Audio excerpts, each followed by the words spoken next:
start, I wanted to mention something about Peace Corps. So Peace Corps is a federal agency that sends Americans overseas to help out in economic or social development around the world. They don't go to any country unless they're invited. It's a 2-year program that supports you in every fashion and way. They take care of you as funding, health, housing, and training. So if you want to learn more about Peace Corps, you please go to their website, www.peacecorps.gov, and you get as much information, technical information, as you're looking for. But today's episode is not about Peace Corps recruiting or anything like that, but it is about sharing some experience. It just happened to be about Peace Corps. All right? Come on, let's continue. Hey everyone, this is Leslie, Geeks and Company Geeking Out, and we are doing our community and service series. And doing so, we're focusing on Peace Corps this month of February. Today we have Erica Wherry, so please join me in our chat.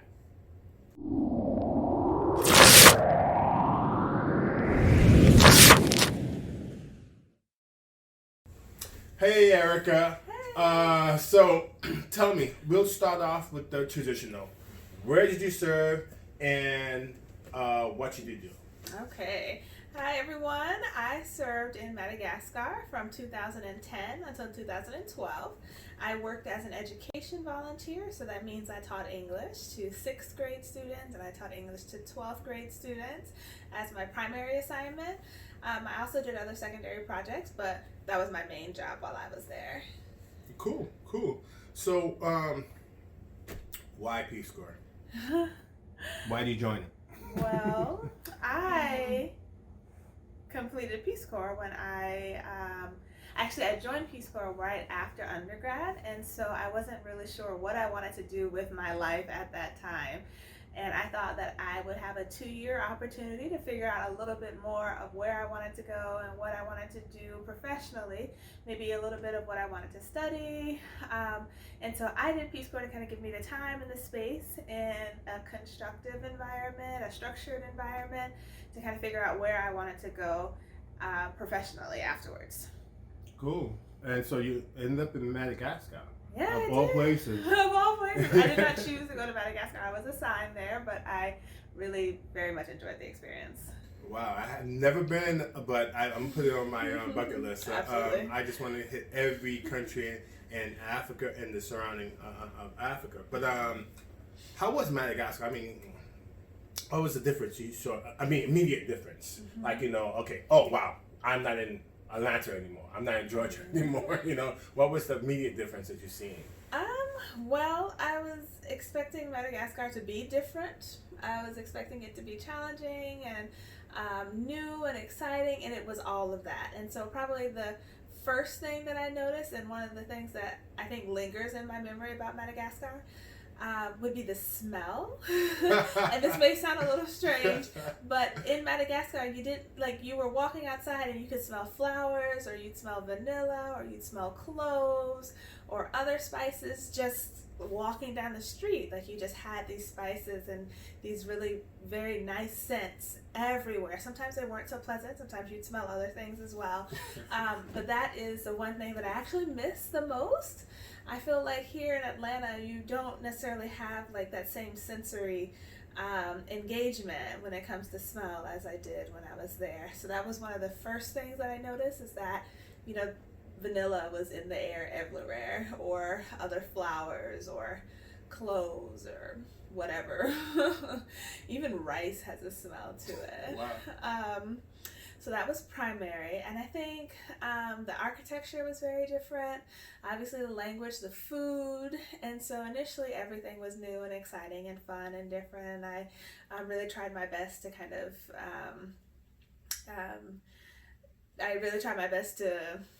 of enjoy it all while I could, and gain lots of new insight and experiences while learning new things. Cool. So, some of the things that I geek out about is travel and stuff like that. And in that, I like to see more people of color traveling and stuff, and in my travel sometime, I'm like probably like one of the first, not the first probably, but one of the first African American people I've met, and so they're really interested in me and so on. Right. And so, and bringing that back home, I'm always like, man, I wish more of my family members get to travel a little bit more. I wish more of my friends. And the good thing, I do have a lot of friends. I think we're in competition or something, because they next thing I hear, they're somewhere and so the same thing with me, but I don't think enough of my family members travel as extensively as I would like them to. Yeah. But in your Peace Corps experience, how many African Americans were in your group? It might have just been me. There was one other girl who was black, but she didn't necessarily identify as African American. So I am not going to put her in the same category because she didn't self-identify as such. Yep. And so I want to say it was just me. Wow. In my class, in my training group. And then in some others, you had like someone that came in after me. So the numbers were very low in Madagascar at the time, but this was also at this point 10 years ago. Yeah. So I'm sure things may have changed a bit. I'm sure. Yeah. We both have experience working Peace Corps, and Peace Corps is making more efforts, but I'm always gonna put onus on a little bit of the onus on the Return Peace Corps volunteer group as well. But it's kind of almost of a catch-22. You need more people of color to be in the Peace Corps, to promote Peace Corps, to get more people of color in there. But before that, did you travel? I think, I know a little history of yourself, but I'm gonna let you explain it. Did you travel? Did your family travel? With your family promoting travel and stuff like that? So tell me a little bit more about that. So I had traveled overseas previous to my Peace Corps experience. The first time, I think I was in high school. I know I was in high school. I might have been 10th grade, 11th grade, somewhere around there. My mom worked for Care USA at the time, and so she took a trip to Kenya, East Africa, and I went with her. And so that was my first experience abroad, and I loved every second of it. And so I kind of got the travel bug, I guess, where you want to see more of different places and different cultures, and experience more different language groups and food. And so it started when I was in high school, and then after that trip I took another trip with Care. They were doing like a teenage program, a teen program or something, and I went to Guatemala, and that's where I met my first Peace Corps volunteer. Wow. Was when I was also in high school. I can't remember, a little fuzzy on the dates exactly, 10th grade, 11th grade, somewhere around there. And so I met my first Peace Corps volunteer when we were in Guatemala with the Care Corps Teens program or something. So that's 1 and 2. When I was in undergrad, I did study abroad, so I was fortunate enough to spend some time in Spain and in Mexico. And I think that might have been the extent of it. Wow. Before my Peace Corps service. So I'd done some. It wasn't like a huge amount necessarily, but I certainly was comfortable, I think, and familiar with travel before I took my 27-month commitment to live in Madagascar. Well, still the travel was more than some, more than, I would say even more than most. I mean, I met people who never even left the state, and then if you want to come closer to home, and I have met people who travel the states but never left the country, don't even have a passport. That's changing a little bit. Or maybe I'm connecting more through social media to people who are traveling, but there's still a whole slew of people who is still not traveling, so for whatever reason, fear or ignorance or whatever, and so on. So that's why, ever since I've gotten involved with Peace Corps, I'm like, wow, this is a great opportunity, and I've already had traveled a little bit, but again, it was through the military, and that gave me the bug, but Peace Corps amplified that bug 10,000 times, and I'm like, okay, I want to see everywhere. And then when I met Return Peace Corps volunteers, and when they told me about their stories, I'm like, oh, damn, I mean, I can't serve everywhere, but I'd love to go and visit there, right. So, and so I hope and wish the same for everybody else too. But again, I've always pushed the people of color and stuff like that. But let's go back to your Peace Corps experience. Could you tell me about? I mean, because I'm giving a little preference of that before. So people always say, "Oh, okay, Peace Corps, you always talk about it so great, blah blah blah blah." Oh yeah, well, tell us about a horror story. And I'm like, horror story. Well, I'm here now, so any horror story turned out to be.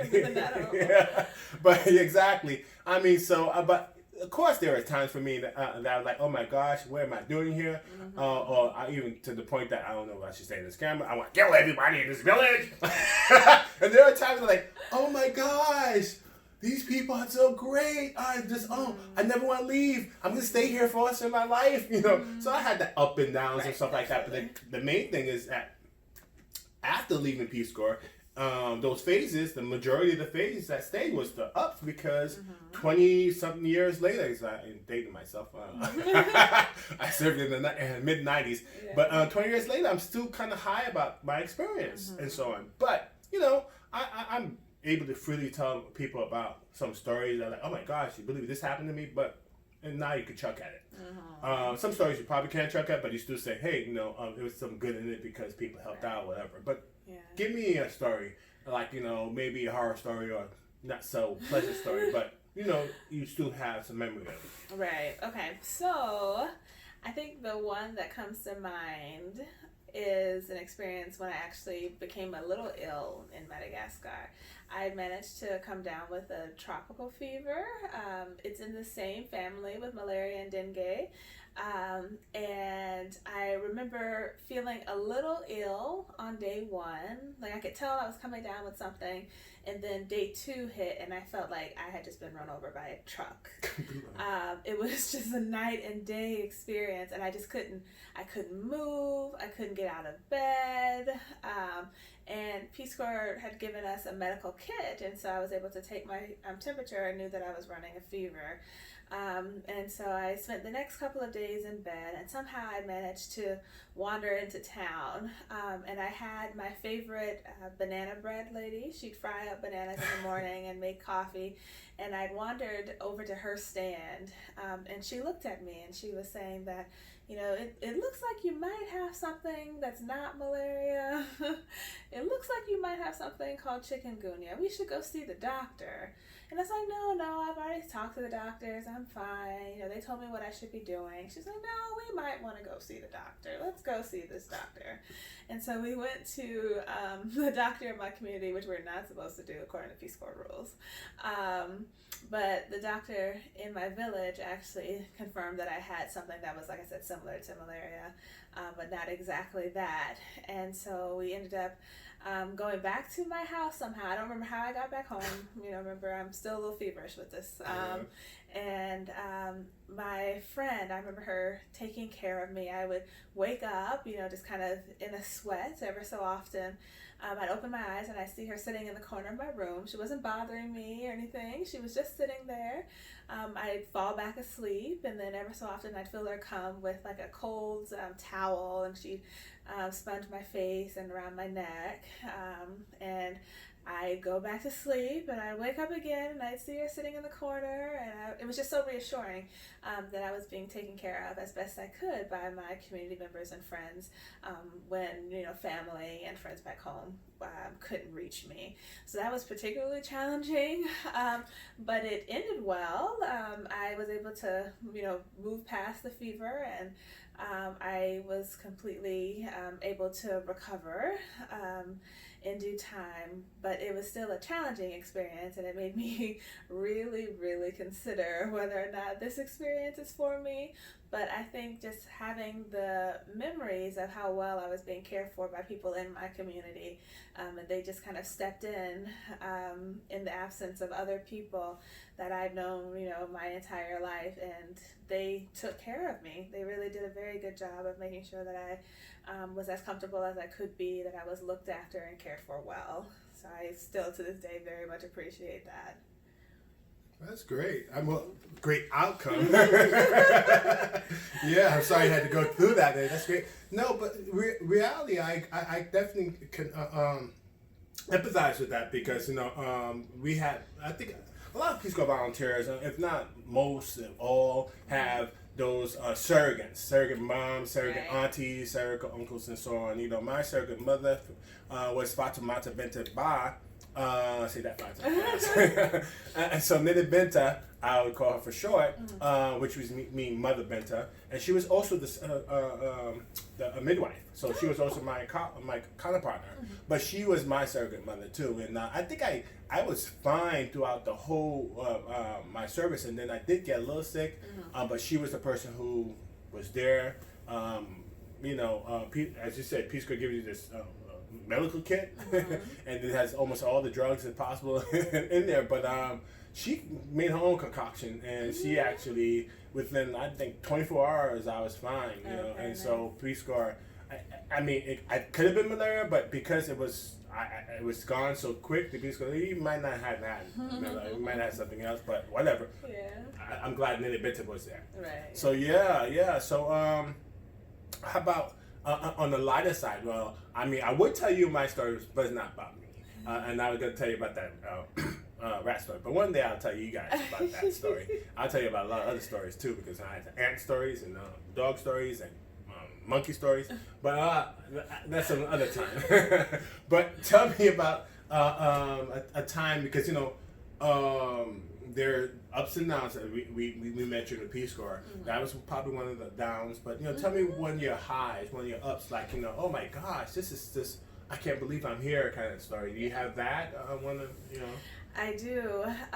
So I was in a very rural community. We had electricity from like 6 p.m., 5 p.m. until about 5 or 6 in the morning, which meant that you could, you know, charge your electronics, you know, watch a little TV in the evening before you went to sleep, basically. But it was a very rural community, and my shower facility was just a cement stall that had a tin roof, like no running water. It was just like a little tiny room. And so I had tried solar showers where you fill a bag with water and you leave it in the sun to heat. I tried heating water on the stove in a bucket and just taking like a bucket bath. And so I had gone home on leave. I came back to the United States at mid-service. And when I was on my way back to my village, I was feeling a little sad, a little down, because I, you know, was just getting back. I was missing family and friends already. I had another year ahead of me here in my community. And as soon as I walked into my yard, because there was a fence, I noticed that there was some earth that had been like tilled from the fence to my shower room. And so I put my things down inside the house, and I followed this like line of tilled earth until I got to my shower room. And my community had installed a shower head for me. So they run a pipe from the water pump that was like on the other end of the schoolyard, because I lived at the school where I taught. And they had run a pipe all the way to my shower facility, and they put in a shower head so I could actually take an actual shower now in my village. It was the most amazing thing. The water was cold, however, so it was still a cold shower. But I was just so excited that they had thought enough of me to think that I wanted or needed a shower head. I didn't even ask for one. I was fine with my, you know, bucket baths and whatever else. But then it was a cold shower, so I fixed that. Also, I would go exercise in the morning. Before the water came on, because the water would only come on twice a day also. It came on in the morning and it came on in the evening. And so I'd go exercise in the morning before the water ran, and so that way when I got into the cold shower, it felt amazing. And even to this day, I still definitely, I feel like I like a cold shower, particularly after a workout. I guess everybody does, maybe. Yeah. Cool you down. Yeah, it does. Yeah. But I think I really started that practice when I was in Madagascar. And it worked perfectly. Wow, that's cool. Yeah. That was definitely the high of my service.